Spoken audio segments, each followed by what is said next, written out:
बागेश्वर धाम, आचार्य धीरेन्द्र शास्त्री सब आजकल चर्चा में हैं। और चर्चा में क्यों है ये सबको पता है कि क्या धीरेन्द्र शास्त्री जो करते हैं वो पाखंड है, उसमें अंधविश्वास है, या वाकई उनके अंदर कुछ शक्तियां हैं। क्या वो डर कर भाग गए जब उनसे कहा गया कि भाई आप इसका प्रमाण दीजिए, वगैरह वगैरह तमाम चीज़ें चर्चा में हैं। चर्चा करने के लिए हमारे साथ धीरेन्द्र शास्त्री जी खुद जुड़ रहे हैं। बहुत स्वागत है आपका।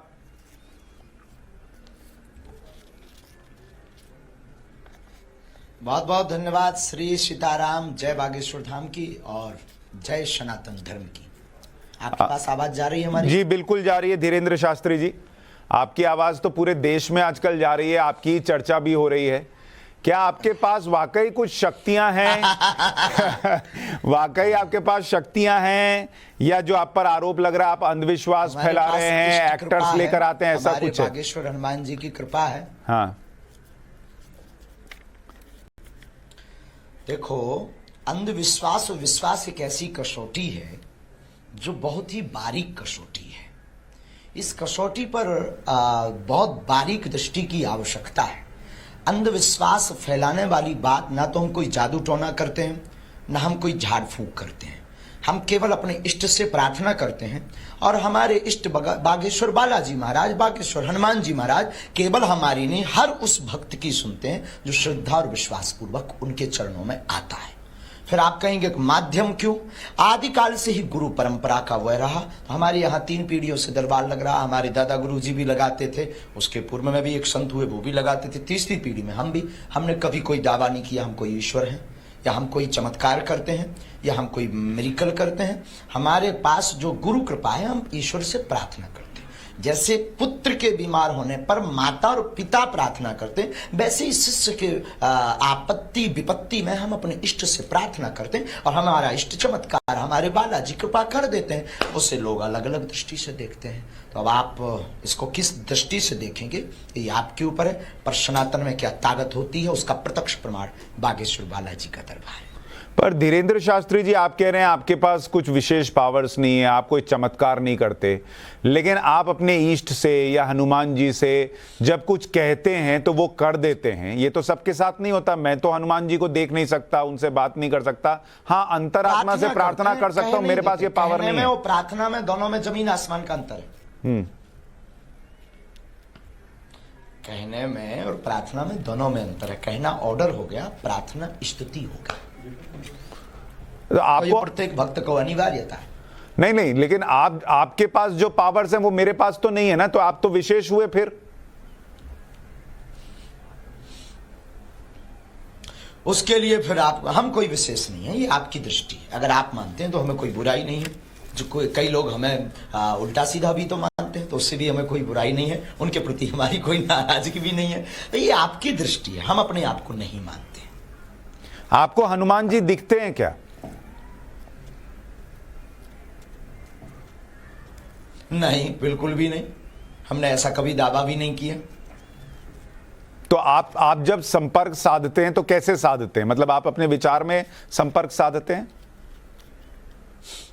ध्यान विधि, ये आदिकाल की परंपरा है। ध्यान विधि, जिस परंपरा को हमारे पूज्यपाद दादा गुरुदेव ने हमें दी है, वह एक विधि ध्यान विधि है, आभास विधि। मन में आभास होता है, मन में तरंग जागती है कि अमुक व्यक्ति आएगा, उससे उसकी यह ऐसी पीड़ा हो सकती है। हम उसको राम नाम ले करके और कलमबद्ध कर देते हो। ईश्वर की कृपा से ये सनातन की ताकत है कि वो सत्य निकलता है। और हम आपको बहुत अच्छे से जवाब दें कि सनातन में क्या ताकत होती है। कितने भी ये पादरी और मौलवी हैं पूरे दुनिया के, बागेश्वर धाम की इस आभास और इस शक्ति का सामना नहीं कर सकते।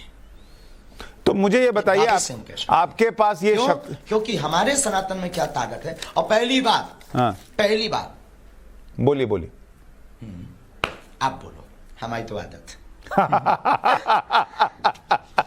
नहीं, मैं आपसे तो आप लोग ये कहना बंद कर दीजिए अंधविश्वास और विश्वास क्या है। भारत में चादर चढ़ाना विश्वास श्रद्धा है, लेकिन भारत में अर्जी का नारियल बांधना अंधविश्वास है। भारत में कैंडल जलाना श्रद्धा है, लेकिन बागेश्वर धाम की अर्जी लगाना अंधविश्वास है। ये दोगलापन लोग लाते कहां से हैं? हमें तो इस बात पे हंसी आ रही है। हम बहुत मनमौजी आदमी हैं। तो धीरेंद्र शास्त्री जी, आपको लगता है कि ये खास तौर पर जो हिंदू बाबा हैं या हिंदू धर्म से जुड़े हुए सनातनी हैं, उनको टारगेट किया जाता है और दूसरे धर्म में अगर यही चीज हो रही हो तो उसको छोड़ दिया जाता है? बिल्कुल। जब से हमने घर वापसी करवाई है दमोह में, जब से वनवासियों के बीच कथा की है, ये इन्होंने करोड़ों रुपए खर्च उनके ऊपर किए हैं, उनको चमत्कार दिखाकर, ट्रिक दिखाकर। हमने उनको जब रियल हनुमान जी से जोड़ा तो उन्होंने घर वापसी की और सनातन धर्म को पुनः अपनाया। तो जो व्यक्ति धर्म के धर्मांतरण के लिए 10 करोड़ खर्च कर सकता, क्या वो हमारे लिए, हमको साइड हटाने के लिए 2 करोड़ खर्च नहीं कर सकता? ये सोची समझी मिशनरियों की साजिश है, लेकिन इनसे हम डरते भी नहीं है। हमारे भारतीय संतों में और हमारे भारतीय सत्य सनातन में क्या ताकत होती है, उसका प्रत्यक्ष प्रमाण यह है कि पूरे भारत के वामपंथी पीछे लगे हुए हैं, लेकिन वो बाल टेढ़ा नहीं कर पाएंगे। हमें अपने इष्ट पर भरोसा है। तो आपको इसका मतलब आपके इष्ट ने पहले ही बताया होगा कौन पीछे लगा है, कितने पैसे देकर लगा है? आभास, बिल्कुल बिल्कुल। छतारी कथा 1.5 महीने 2 महीने पहले लगभग भाई साहब हुई होगी। हमारी तो पहली बार आपसे बात हो रही, कभी प्रत्यक्ष मिलना तो आप हमको, हम बहुत साधारण आदमी हैं भैया। और छतारी कथा में हमने कह दिया था कि मेरे भारत के सनातनीय लोगों, अब हमारे ऊपर जो हमें आभास गुरु प्रेरणा से हुआ, अब हमारे ऊपर लंबे लंबे हमला होने। ये तो फर्स्ट चुनौती है, ऐसी तो अभी बहुत चुनौतियां हमको पार करनी है, देखते जाइएगा। हम टोपी वालों को भी सीताराम बुलवा देंगे, आपकी न्यूज पर बोल देते हैं, क्यों चिंता कर रहे हो तुम? अच्छा धीरेंद्र शास्त्री जी, ये बताइए, अभी मैंने आपका एक वीडियो देखा जिसमें एक व्यक्ति, जिस पर कहा जा रहा है कुछ प्रेत आत्मा आई हुई है, और आप किसी को कह रहे हैं इसको उठा के पटको, इसको नीचे फेंको। किसको बोल रहे थे आप? कौन उठा के पटक रहा था? पटको आभास रूप में हमारे पास जो बागेश्वर बालाजी की सेना है, हमें ऐसा आभास होता है कि उनकी जो गढ़, उनके जो वीर हैं, ऐसा आभास होता है। जो पराशक्तियां, देखो भाई, जो उसमें गया ही नहीं उसे क्या बता दें। अब किसी कोई अंधा व्यक्ति कहे कि सूर्य दिखाओ, तो उसे कैसे सूर्य दिखा दें? और दूसरी बात श्रीमान जी, हम आपको बताएं, भूत प्रेत वाली बात है। कोई उसे नेगेटिव एनर्जी कहता है, कोई पॉजिटिव एनर्जी कहता है। और हनुमान चालीसा में 500 साल पहले लिख गया, भूत पिशाच निकट नहीं आवे, महावीर जब नाम सुनावे। तो क्या आप हनुमान चालीसा को गलत मान रहे हैं? नहीं, मैं तो नहीं मान रहा। नहीं मान रहे हैं तो फिर हम नहीं मान रहे हैं। अब फिर कंट्रोवर्सी क्यों? अब फिर अंधविश्वास और विश्वास क्यों? अब फिर ये हमसे क्वेश्चन क्यों कि भूत प्रेत होते कि नहीं और उस पर प्रेत है कि नहीं? ये फिर कंट्रोवर्सी क्यों? अगर हनुमान चालीसा गलत नहीं है तो फिर हम कैसे गलत हैं? उसी हनुमान चालीसा के आधार पर हम अपने इष्ट से प्रार्थना, और हमें तो भूत चढ़े नहीं, लोगों को चढ़ते हैं। हम तो किसी को बुलाते नहीं, वही आते, उन्हीं पे चढ़ते, उन्हीं के बालाजी उतार देते हैं। अब इसमें हमारे ऊपर क्यों कंट्रोवर्सी? किस आधार पर? या तो फिर आप लोग खोल करके बोलिए कि हनुमान चालीसा गलत है। अच्छा, चूंकि धीरेंद्र जी, होता क्या, मैं आपको बताता हूं थोड़ा सा। धीरेंद्र जी, अंधविश्वास है। धीरेंद्र जी, होता क्या है, भी अंधविश्वास नहीं, धीरेंद्र जी देखिए, होता क्या है कि जैसे आप कह रहे हैं, आपको आपके इष्ट की सेना भी दिखती है जिससे आप उठाकर पटकवा देते हैं, या आपको पहले पता चल जाता है किसके मन में क्या चल रहा है, आप लिख कर दे देते हैं। ये चूंकि सबके पास ये पावर नहीं है, तो इसलिए लोगों को शक होता है कि ये आदमी सही बोल रहा है या गलत बोल रहा है, वो पूछते हैं। अब मैं आपसे ये अगर पूछूं कि क्या हमारे जैसा बनना पड़ेगा? सबको भी पावर मिल सकती है, हमारे जैसा पगला बनना पड़ेगा। कैसे बन सकते हैं आपके जैसा, ये भी बताइए। आपके जैसा कैसे बनना पड़ता है? गुरु कृपा। अरे भाई, कुछ भी नहीं है, केवल राम नाम का जप करो। भगवान चुनते हैं किसको क्या करवाना है। हमें सनातन के लिए उन्होंने चुना है, और हमारे जैसे हजारों लोग हैं इस धरती पर, एक हम बिरले नहीं हैं। हम पर कंट्रोवर्सी सिर्फ इसीलिए है क्योंकि उनके मिशन में हम सबसे बड़े रोड़ा हैं, लेकिन अपन भैया पीछे होने वाला नहीं है। हम सनातन का झंडा गाड़ कर रहेंगे। धीरेंद्र शास्त्री जी, आप कह रहे हैं सनातन में बहुत शक्ति है। क्या आपके सनातन में ये शक्ति है? कि मैं तो आपसे मिला नहीं, आपसे पहली बार मेरी बातचीत हो रही है, आप मुझे जानते नहीं होंगे। क्या आपके इष्ट आपको बता सकते हैं मेरा नाम क्या है? सनातनी नहीं है? क्या आपके इष्ट बता सकते हैं मेरा नाम क्या है? क्या आप सनातनी नहीं है? मैं सनातनी हूं, लेकिन मैं चाहता हूं कि और सनातनी भी आपकी इस पावर को प्रत्यक्ष तौर पर देखें। आप हमारे सन्मुख बैठिएगा, जो हमको प्रेरणा लगेगी, जो हमको आभास लगेगा उसकी एक परंपरा है। हम कोई जादूगर नहीं है कि कोई भी बोले खेल दिखा दो। हमारी एक गद्दी की महिमा है और परंपरा है। कल यहाँ पर खुला हुआ दरबार लगना है 20 और 21 को। हम कोई बंद कमरे में दरबार करते नहीं हैं, हम कोई लोगों से रुपया लेते नहीं हैं, हम किसी को बुलाते नहीं हैं। हमारा लाखों लोगों के बीच में दरबार लगता है और लाखों लोग अपने से आते हैं। तो भाई कुछ ना कुछ तो जोरदार का तमाचा है और उसके लिए आप आइएगा, वरना आप वहीं बैठे बैठे कृपा पा जाएंगे तो फिर तो ऐसी पूरी दुनिया पा जाएगी। फिर कौन हनुमान जी के पास आएगा? I am not magician, I am real सनातनी डिवोटी। तो धीरेन्द्र जी, मैं थोड़ा सा इसको और दर्शकों के लिहाज से पूछ रहा हूं आपसे। अब दिखाओ धीरेन्द्र जी, मैं बस दर्शकों के लिहाज से पूछ रहा हूं कि क्या इसका मतलब आपका एक दायरा है कि कितनी दूर पर कोई व्यक्ति हो, आपके आसपास हो, तभी उसके बारे में आप जान सकते हैं?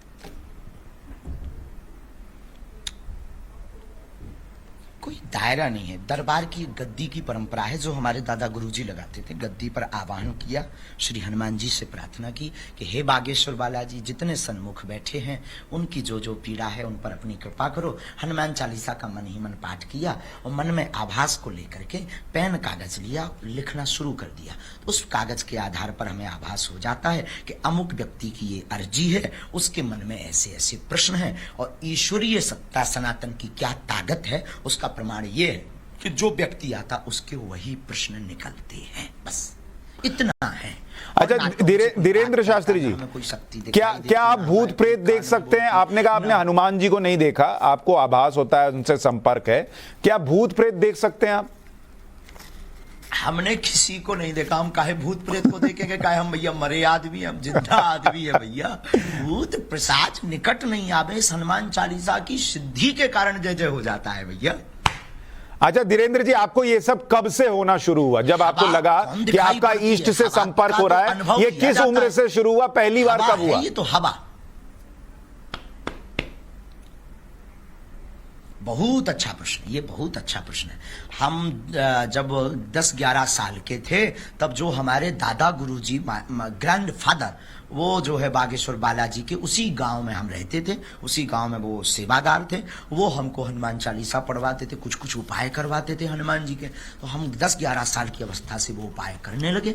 फिर हमको 12-13 साल में आभास होने लगा। वो तो गुरु पकड़ते हैं अपने शिष्य को।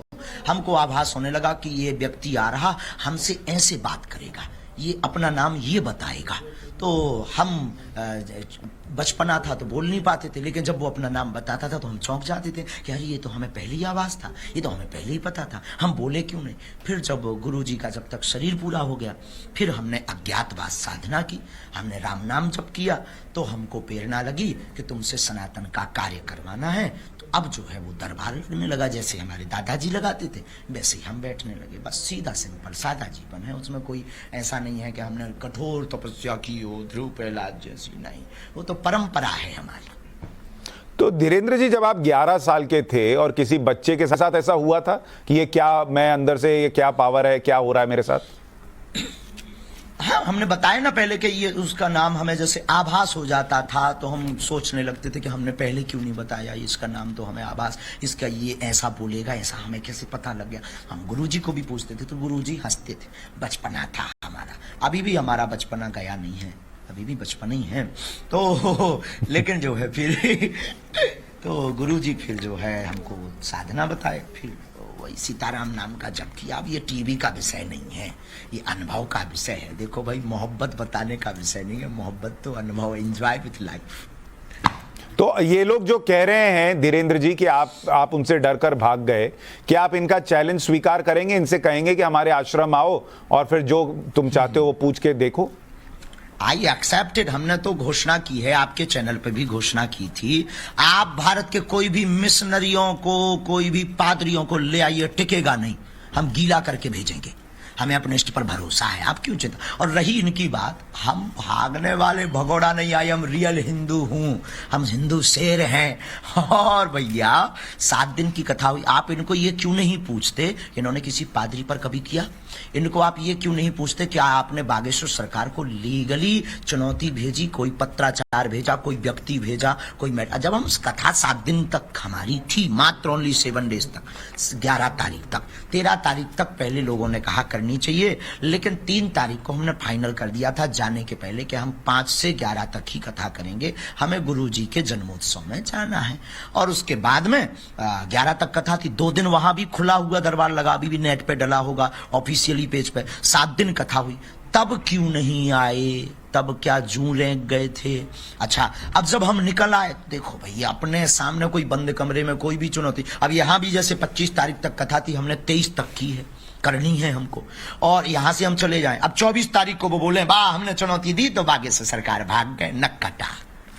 भाई जब हैं आ जाओ, कल किराया खर्चा ले लेना, तुम्हारी अगर पहुंचो उनके पास, उनसे कह देना बुढ़ापे में काहे बेफिजूली में हम टिबेटन में समय बर्बाद करवा रहे, इतने में हमें सेवा कर लेने। आप हैरान हो रहे जी हैं, रात के 10 बजे बेचारे आप भी बोल रहे कछु और देश की मुद्दा पे, गरीबी पे चर्चा करते तो भलो हो तो भारत को, हमारे पीछे पड़े हैं। तो उनसे कह दो कि ये दूध का दूध पानी का पानी कर लो, झंझट खत्म करो, सीधा आ जाओ, किराया खर्चा ले लो। हम अपने जगह भी नहीं है, हम भी दूसरे स्टेट में हैं और 200-250 किलोमीटर है, उनको खबर भेज दो you come here to Bageshwar Dham दरबार, झंझट खत्म।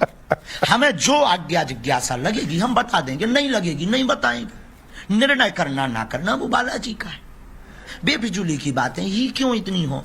अच्छा धीरेन्द्र शास्त्री जी, आपका ये जो अनोखा अंदाज है, नाते आप बताइए धीरेन्द्र जी, आपका ये अनोखा अंदाज हमेशा से है, आप इसी तरह से बात करते हैं, जो कपड़े का स्टाइल है ये ऐसा ही है, ये आप इस तरह का भाव कैसे आता है? हम मस्त मौला रहते हैं, हमें कोई मतलब फिक्र, अरे हम मस्त मौला रहते हैं, हमें देखो ज्यादा झंझटों में टेंशन नहीं होती है, क्योंकि ये तो फर्स्ट चुनौती है, हम तो 24 घंटे मस्त मौला रहते हैं। ये हमारे गुरु की और बालाजी की कृपा है, ये सब सनातनियों का प्यार है हमारे लिए, और सब सनातनी पूरे भारत के साधु संतों का आशीर्वाद है, और हम भारत के संतों का नाम रोशन करके ही रहेंगे। हम ऐसा कोई कृत्य नहीं करेंगे जिससे सनातन झुके, हम ऐसा काम करेंगे, झंडा गाड़ेंगे कि सनातन की बुलंदी की जय जयकार कोने कोने में होगी।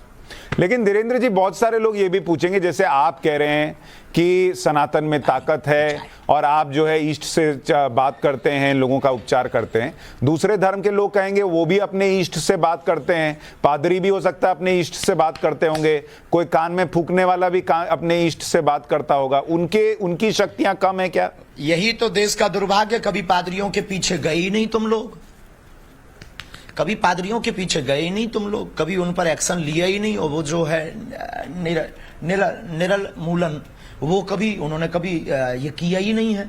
और ये हिंदू सॉफ्ट कॉर्नर है, सनातनी हिंदू, हर बार इन्हीं संतों को टारगेट बनाया जाता है, लेकिन हम टारगेट बनने वाले नहीं हैं भाई साहब, हमारे साथ आप लोग हो, क्योंकि आप भी तो सनातनी ही हो और आप भी हिंदू ही हो और मानव भी तो हो आप। हम किसी के रुपया लेते हो, हम किसी को पाखंड फैलाते हो, हम किसी को धमकी देते हो, हम किसी के ये दावा करते हो कि हम तुम्हारा कैंसर ठीक कर देंगे, हम तो अपने इष्ट से प्रार्थना वर करते हैं, हम किसी को बुलाते हो। अब कोई आ जाता है तो हम क्या करें श्रीमान जी?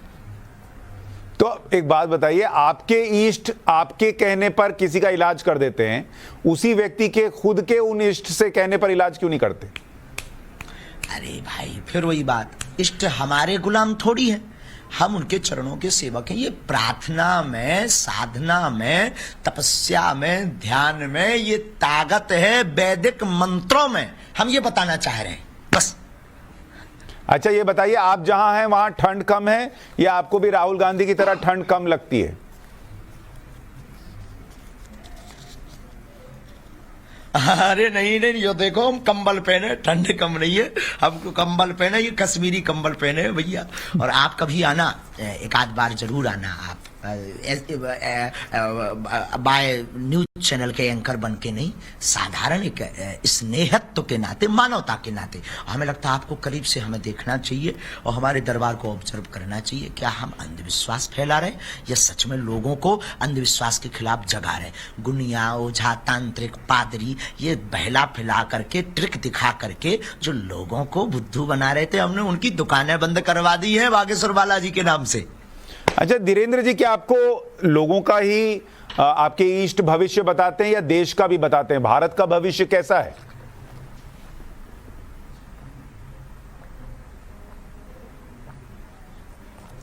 देखो, बहुत अच्छा प्रश्न है ये कोई बहुत काम की बात है, इससे हृदय गदगद है, इससे गदगद है हमारा। हम भविष्य नहीं बताते, हम ईश्वर से प्रार्थना करते और जो पर्चे पर लिखता है, जो जैसा प्रश्न करता है, हमारे पास राजपीठ के लोग भी आते, हमारे पास पूरे प्रदेश की मंगल कामना वाले लोग भी आते, हमारे पास पूरे राष्ट्र की, सनातन हिंदुत्व धर्म की उन्नति की कामना वाले लोग भी आते। जो जैसी प्रार्थना करते उनको यथा उचित जवाब उस पर्चे पर लिख कर आ जाता है। तो मतलब अगर मैं आपके पास आकर पूछूं कि भारत का भविष्य कैसा है, तब आप भारत के भविष्य के बारे में बता पाएंगे। अच्छा, ये आपकी कप की भी बड़ी चर्चा, ये आपके दादाजी का कप है जिसमें आप दिन में 30-40 बार चाय पीते हैं? ये हमारे दादा गुरुजी का कप है। हाँ, ये नरेली है, खोपड़ी है, इसका नाम है खोपड़ी। ये खो पड़ी इसीलिए इसका नाम है खोपड़ी। और मैंने सुना आप दिन में 30-40 कप चाय पी जाते हैं।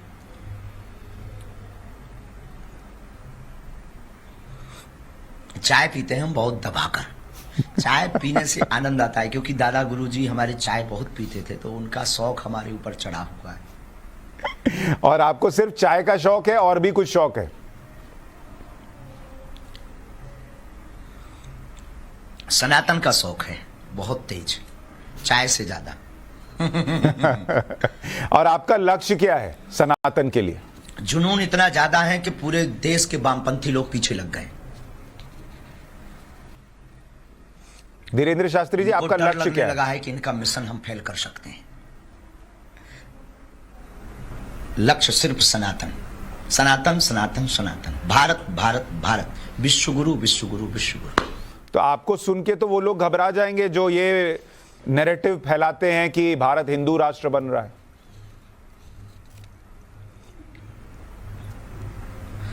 उसी कारण से तो ये हम पर आरोप लगा रहे हैं, चुनौती लगा रहे हैं। ये क्या उद्देश्य है? यही तो एजेंडा है।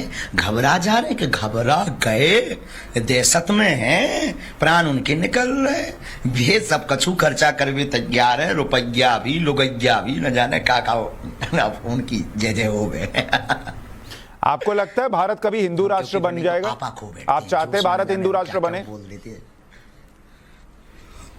हिंदू राष्ट्र है, बस घोषणा की आवश्यकता है, इसीलिए तो हम लगे, हम हिंदू राष्ट्र बनवा करके रहेंगे। हमें पता है हम ना भी बना पाए पर क्रांति तो जगा कर रहेंगे। आपके हिंदू राष्ट्र की परिकल्पना क्या है? वहां मुस्लिम, सिख, ईसाई रहेंगे? राम राज्य, रामचरितमानस का आधार। तो बिहार के शिक्षा मंत्री तो कह रहे रामचरितमानस नफरत फैलाने वाला ग्रंथ है। जहर फैलाती है, ऐसे लोग निकम्मे हैं, भारत में न रहने ही नहीं चाहिए। इन्होंने कभी राम कथा पढ़ी नहीं है, इनको हमारी क्लास में आने की आवश्यकता है। हम इनको ABCD पढ़ाएंगे कि राम कथा क्या होती है। मनमोहन प्यारे। आप इतना स्वच्छंद बोलते हैं, खुल के बोलते हैं, फिर भी सारे नेता मैंने देखा आपके चरणों में ही बैठे रहते हैं। आपको कोई पॉलिटिकल प्रेशर महसूस नहीं होता? क्योंकि सांच को आंच नहीं, जो सत्य होता है वो कभी झुकता, डिकता, टिकता, डरता नहीं, झुकता और डरता नहीं है, हमेशा टिकता है। और झूठ का आकर्षण कुछ देर के लिए जरूर होता है पर टिकता नहीं है। श्रीमान जी, बड़े बड़े लोगों ने हमें चुनौती दी, हमारे पीछे लगे पर टिके नहीं। क्यों? क्योंकि झूठ ज्यादा देर टिकता नहीं और पॉलिटिक्स से हमें मतलब नहीं। हम तो पूरे विश्व की मंगल कामना करते हैं। हम उस धर्म से हैं जहां वसुदेव कुटुंबकम की चर्चा करते हैं। तो हमारे पास अगर वो आते हैं तो बहुत कुछ आशीर्वाद भी तो पाते हैं सन्यासी बाबा का। लेकिन आप जिस धर्म की बात कर रहे हैं वो तो कभी कन्वर्जन में विश्वास नहीं रखता। आप कह रहे थे कि मैं टोपी वालों को भी सनातनी बना दूंगा। बिल्कुल। क्या भाई, उनको सनातनी बनाने में कौन सी बुराई है? सनातनी मतलब वो पहले से हैं, बस कुछ दिनों के लिए भूल गए हैं। कोई अपने बाप को बाप ना कहे तो इसमें बाप की कोई गलती नहीं है, बेटा की गलती होती है। अब कोई बेटा बाप को बाप ना कहे तो इसमें उसकी बाप की बेचारे की क्या गलती है, माय डियर? पर धीरेन्द्र शास्त्री जी, उन्होंने अपना एक रास्ता चुन लिया है ईश्वर तक पहुंचने का। क्या वो रास्ता सनातन से होकर गुजरे, ये जरूरी है?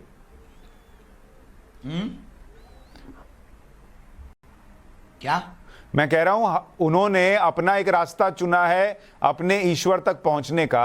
क्या वो रास्ता, हर रास्ता सनातन के रास्ते से होकर गुजरे, ये जरूरी है? ईश्वर एक है, दिखाई देने वाले रूप अनेक हैं, पर ईश्वर परमात्मा एक है, शास्त्र ऐसा कहते हैं। तो क्या इसके लिए जरूरी है कि टोपी पहनने वाले को भगवा पहनना पड़े? भगवा पहनना जरूरी नहीं है, पर मुख में राम नाम जरूरी है, क्योंकि उनके तो ब्लड भी भगवा है भैया। कौन ऐसा है जिसका ब्लड भगवा ना हो? अच्छा धीरेन्द्र शास्त्री जी, आप कई बाबाओं की मैं बात करूं, कुछ आजकल उसमें से जेल में भी हैं, इसलिए भी कई बार ये प्रश्न उठने लगता है कि कौन ऑथेंटिक है, कौन नहीं है, कौन झूठ बोल रहा है, कौन सच बोल रहा है। क्या आपको लगता है वो लोग जो जेल गए या जिन पर आरोप लगे, नहीं होती हैं, उससे नुकसान हुआ सनातन का? वैसा पाएगा, बहुत ज्यादा नुकसान हुआ। जो जैसा करेगा वो वैसा पाएगा। लेकिन हम एक बात कह देते हैं, अगर कोई षड्यंत्र के साथ फंसावे तो ये देश का और सनातनियों का दुर्भाग्य है। लेकिन धीरेन्द्र शास्त्री जी, आम आदमी कैसे समझे कौन धीरेन्द्र शास्त्री है और कौन जो है वो गलत है? उसके समझने के लिए सीधा सा उद्देश्य, जो अपने से जोड़े वो जय जय, और जो आपकी बाहें पकड़कर ईश्वर से जोड़े वो वह जय जय। समझदार को इशारा काफी। आप ईश्वर से जोड़ते हैं, खुद से जोड़ते हैं?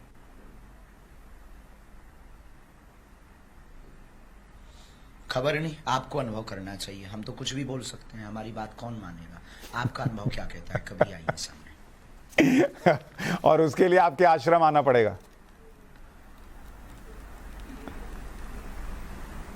आश्रम जरूरी नहीं, दरबार लगता है। हम आपके दिल्ली भी आएंगे, भोपाल भी आते हैं, इंदौर भी आते हैं, मुंबई भी जाते हैं, जहां आपको लगे। अभी रायपुर है, हमारा आश्रम थोड़ी है। रायपुर तो हमारी भारत माता की माटी है। छत्तीसगढ़ हमारी छत्तीसगढ़ महतारी की माटी है, भूमि है। और ये देश, ये भूमि किसी की नहीं हुई है, प्रत्येक राष्ट्रवादी हिंदुत्ववादी लोगों की भूमि है।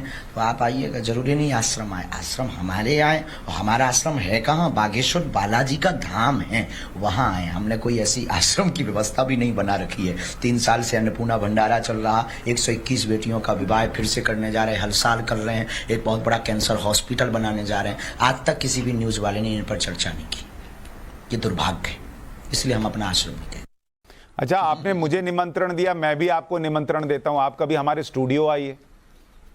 भारत सरकार शस्त्र के लाइसेंस भी देता है, पहले उनको बंद करवाइए। और बुलडोजर हमने आत्मरक्षा के लिए कही है। किसी को अगर अपनी जानमाल का खतरा है तो वो क्रेन रख ले, हमें क्या प्रॉब्लम? पर ऐसे लोग क्रेन रखेंगे तो फिर पुलिस क्या करेगी? के लिए, टीआरपी के लिए हम कभी कोई बयान भी नहीं देते हैं। एक बात बड़े स्पष्ट रूप से कहते हैं, सनातन के लिए देते हैं। पर धीरेन्द्र शास्त्री जी, सब क्रेन रखें, बुलडोजर रखें, तो फिर कानून व्यवस्था कहां बचेगी? कानून व्यवस्था के सहयोग के साथ में। लेकिन जब कानून व्यवस्था बहुत देर से आवे, जब कानून व्यवस्था चरमरा जावे, जब कानून व्यवस्था लगे कि सहयोग नहीं कर पाएगी, बहुत देर से आएगी, उसके पहले अगर कोई प्राण आपकी घातक कर ले, कोई आपकी हत्या कर दे, तो फिर कानून तो तब होगा जब शरीर होगा। और शरीर नहीं होगा तो कानून का रक्षण, और हम अपने संविधान का रक्षण कैसे करेंगे? तो कानून के साथ आत्मरक्षा रखना चाहिए। ठीक है धीरेन्द्र शास्त्री जी, बहुत सारे आपके भक्त आपका इंतजार कर रहे हैं और आज एक मकसद था आपसे चर्चा करने का। आप जब नहीं भी आए थे तो हमने, हमारा शो है न्यूज की पाठशाला, और उसमें हमने ये मुद्दा हो गई। आप बहुत प्यारे हो, आपकी जिंदगी में खूब जय जयकार बनी रहे। मैं बस, हमें कोई दिक्कत नहीं है, हमें बहुत ज्यादा इन चुनौतियों से डर भय या बहुत ज्यादा विचलितता नहीं होती। आप बहुत अच्छे हो, कभी आइएगा, ये सब चलता रहेगा। ये तो एक बहाना था, असलियत में सनातनी हिंदुओं को हमें जगाना है।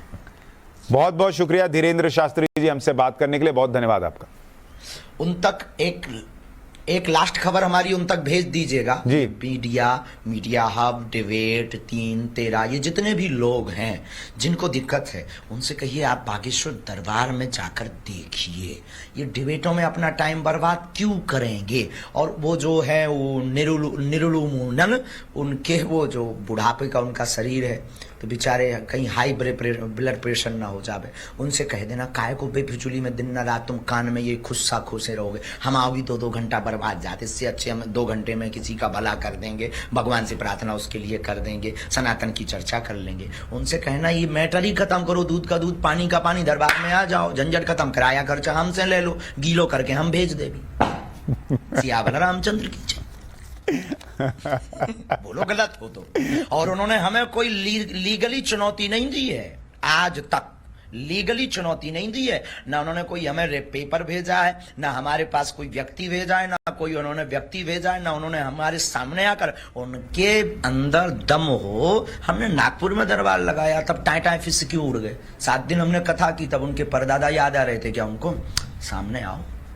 अब रायपुर बुला रहे हैं हम अपने क्षेत्र में भी नहीं है, दूसरे स्टेट में है, रायपुर में कल दरबार लगना है, आ जाओ। सनातन में क्या ताकत होती है हम बताते हैं प्यारे मनमोहन प्यारे। भेज जरूर दीजिएगा, नॉट कंट्रोवर्सी। हम इस चैप्टर को खत्म करना चाहते हैं, हमारा उद्देश्य सिर्फ इतना है, जो लोगों के मन में मलाल आ रहा है उस मलाल को हम शून्य करना चाहते हैं।